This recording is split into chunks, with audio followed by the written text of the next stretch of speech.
High diastolic blood pressure is a serious problem of hypertension, and measures to reduce this pressure must be accurate and timely.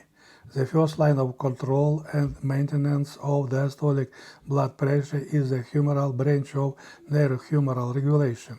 Therefore, the main reason for the increase in diastolic blood pressure is localized in problem with this branch of regulation, and the most appropriate way to normalize it is to act through it. The first line of drugs here includes IC inhibitors or R2 blockers. Examples of IC inhibitors are benazepril, captopril, enalapril, fosinopril, lisinopril, moexipril, perindopril, quinapril, ramipril, trandolapril.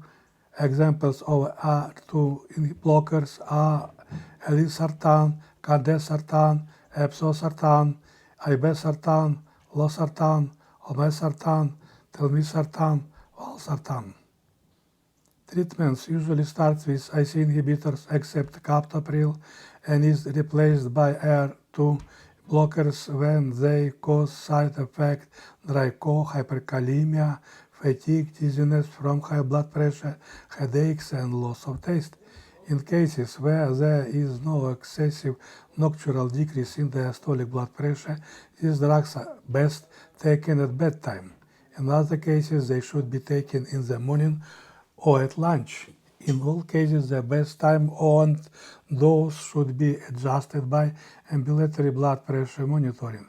This therapy can always be started with R2 blockers but not with IC inhibitors. Who is armed is protected.